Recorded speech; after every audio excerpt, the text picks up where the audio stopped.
Alright, we got Brian Jacks, Martin the Warrior, Chapter 4, with a picture of a boat in the ocean. Ta-da-da-da-da-da. Please like and subscribe, leave a comment below. Chapter 4 goes, the ship's sea scabbard rode at anchor in the bay as four longboats were beached above the tide line. The pirates had come ashore, surrounded by a savage ragtag crew. Captain Trebek Clog strode into the fortress Marshank. Padraig had the way lined with heavily armored soldiers. They gripped spears tightly, scowling at the ill-assorted mob from the sea scarab. With the great clatter of clogs, Tarmum hauled out his cutlass and roared playfully as he made a mock dash at Badrag's soldiers. They drew back in alarm, and Clog winked roguishly at them. "Ha ha! Keep your napkin here, boys. You've all gone soft playing here, being landlubbers. Ho there, Frogbert, Nibtor, and you, Fleabane, bit of water passed under the heel since we sailed together. You're looking plump and prosperous these days. Ha ha!" Swaggering up to Tyrant's wooden long hut, Clog booted the door. "Anyone to receive a poor sea dog who's down on his luck?" The weasel captain Whisk swung the door open and announced in a dignified manner, "Enter, Captain. My master awaits your pleasure." "Oh, do we now? Well, ain't that pretty?" the sea rat called. Oilback sniggered at his. Badrag knew he was playing a dangerous game, but slyness and treachery had always been the order of the day between himself and Clog. The idea was for neither stoat to show that he was afraid of the other, to keep a witness to being old friends, and this in mind, Badrag rushed at his former partner, hugging him tightly as he dropped into the conscious sling. Well, burn me biggers if it ain't Captain Tramon Clog. How are you old wave dog?"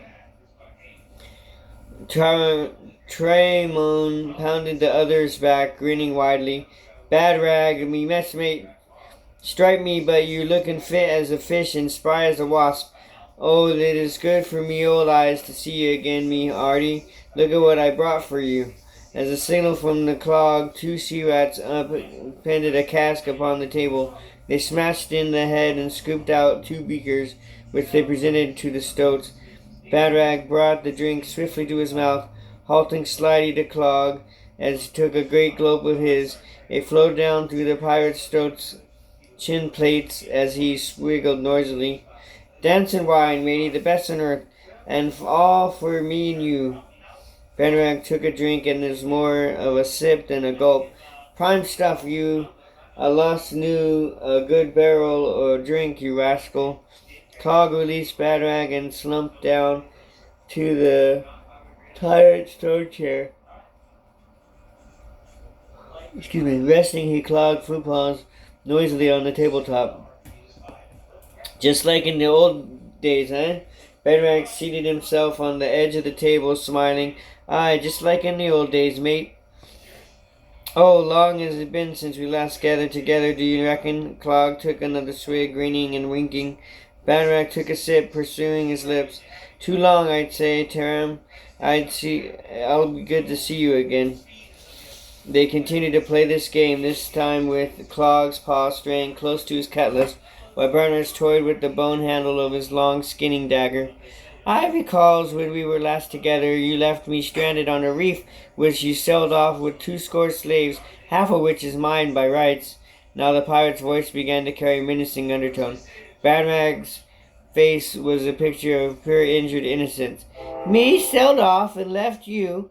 More the other way around, as I recall. There was a mighty storm, and we blew off, of course. Me vessel was wrecked, and slaves lost, all of them.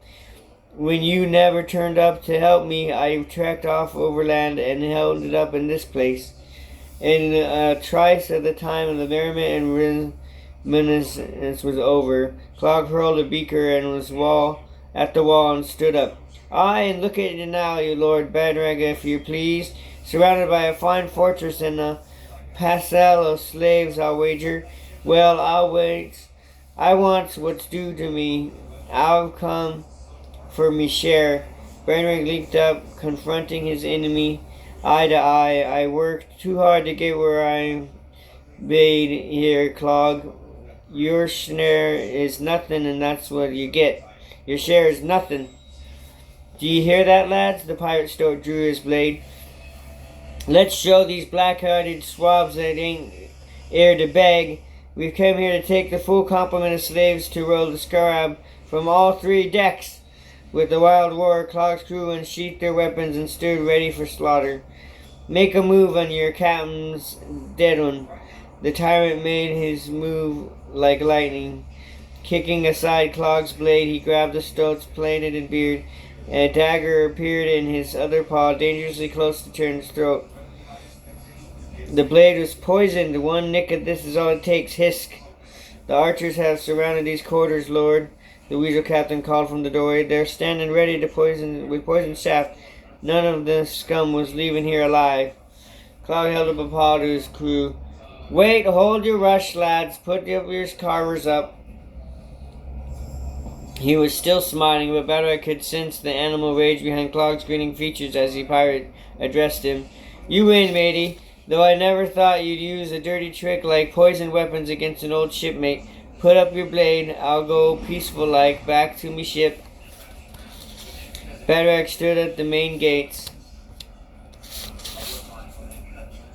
and until every last consort was out of his fortress, the tyrant was satisfied he had outwitted his foe without bloodshed, which would have been considerable on both sides if a fight had broken out inside the Marshak. The archers had their shafts trained on Clog as he jabbed a warning paw at his enemy. That's twice you've crossed me, Bagrag, but the 3rd time I win. I'm going. But you can't take an oath I'll be back, so don't rest easy, matey. One dark night I'll slip in your least expect it, and I'll slit your gullet, take the slaves and burn his fancy place down round your dead ears. That's a promise. Owing to the heightened tension and upset of the pirates' visit, it was not until the late night prisoners were fed, armed with a bowl of kitchen scraps and accompanied by Guran, the young male otter named Kayla, was dropping the leftovers through the gratings to the prisoners below. Gira drew his cloak close against the chill from the sea. He wanted to get back by the fire, eating roasted fish and drinking the damson wine that Clegg had left.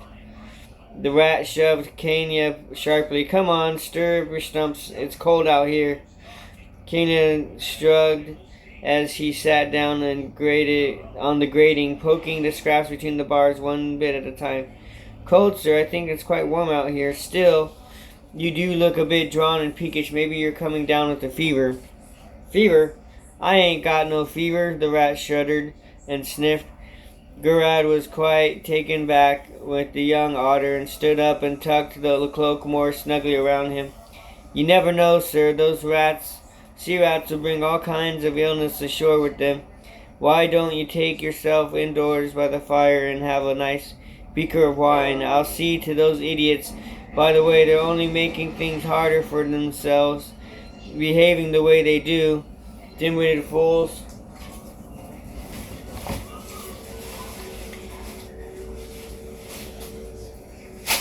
Hesitated a moment, shivering. A fresh wind blew around and it seemed to settle the issue.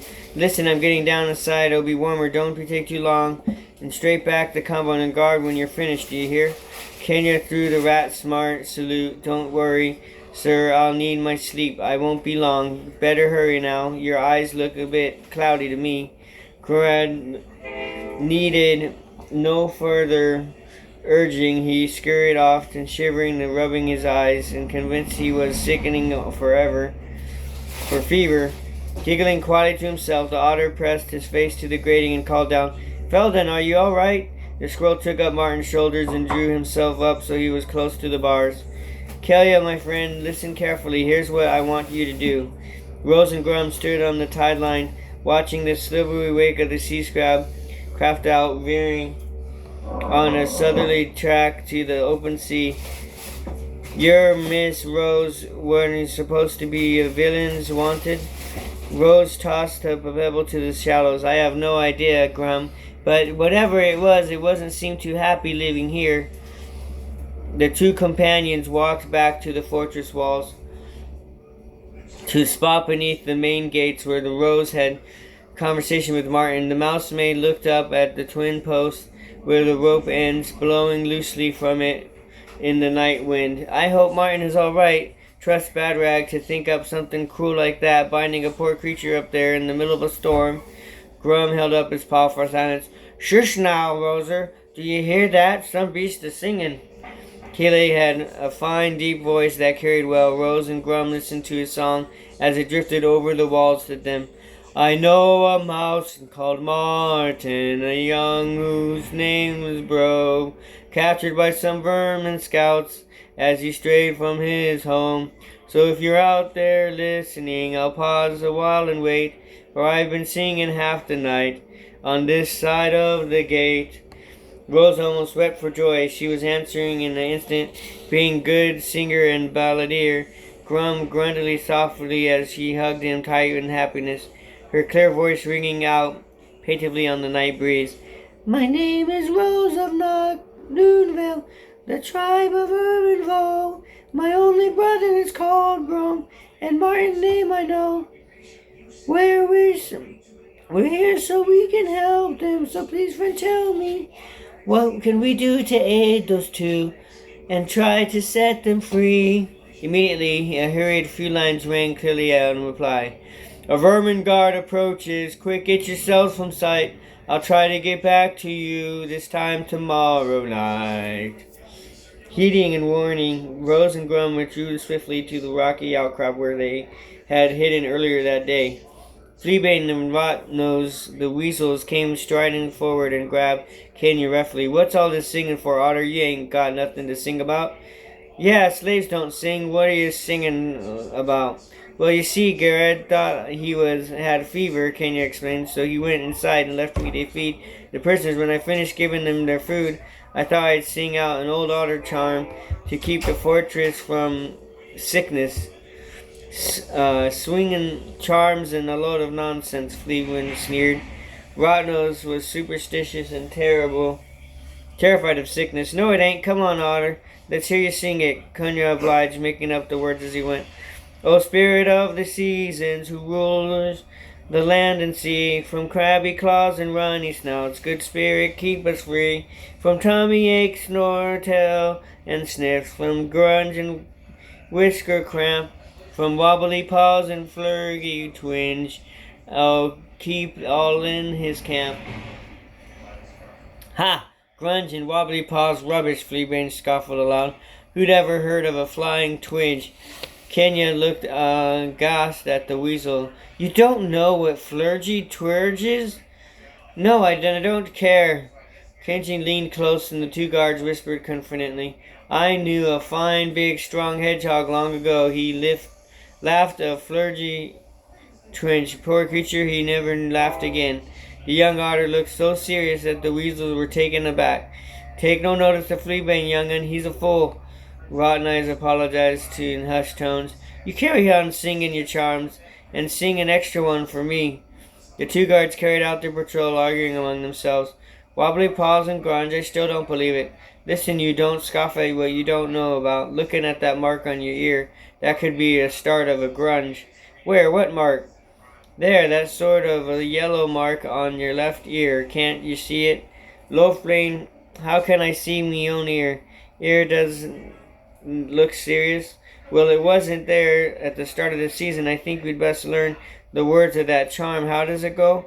Tom Flurry, paws and Gerby tummy, spirit keep us free. Wally whiskers and dealy da. Dealy da yourself, Boulder Bottom. They're not in the right words. Kenya laughed as loud as he made his way back to the compound. Alright, that's it for chapter 4. Tune in next week for chapter 5. Bye-bye now.